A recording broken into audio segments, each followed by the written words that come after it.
रोहा येथील शासकीय विश्रामगृहात काँग्रेस पक्षाच्या आढावा बैठकीला चांगला उत्साह दिसून आला।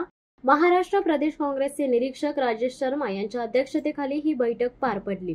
देश सध्या ज्या संकटातून जात आहे त्यातून भारताची खरी मुक्तता कशी करावी यावर त्यांनी जोर दिला। विशेषतः तरुणांनी काँग्रेसमध्ये सक्रिय सहभाग घ्यावा असे आवाहन केले।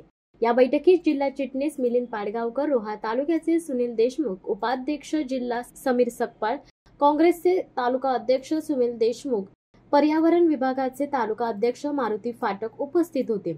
या कार्यक्रमात रोहा, सुधागड, पोलादपूर व मानगाव भागातील अनेक काँग्रेस कार्यकर्त्यांनी उत्स्फूर्तपणे सहभाग घेतला। या बैठकीत बिलार पानसरे, समीर अधिकारी, फैजल अधिकारी, पांडुरंग देशमुख, संतोष सावंत, गोविंद साळवी, गणेश देशमुख, गजानन चव्हाण, गणेश पवार यांसारखे अनेक निष्ठावंत पदाधिकारी व कार्यकर्ते सहभागी झाले होते। संपूर्ण बैठक संध्याकाळी 7 ते 8 या वेळेत संयम व शिस्तीने पार पडली। या बैठकीला काँग्रेसच्या दक्षिण रायगड जिल्हाध्यक्ष पदावर संभाव्य बदलांसंदर्भात विचारमंथन करण्यात आले। जिल्ह्यातील संघटनात्मक मजबूती, कार्यकर्त्यांमध्ये असलेली नाराजी आणि आगामी स्थानिक निवडणुकांमध्ये पक्षाची पुनर्रचना कशी करावी याबाबत सखोल चर्चा झाली। नवीन चेहऱ्यांना संधी देऊन पक्षात नवचैतन्य निर्माण करण्यावरही भर देण्यात आला।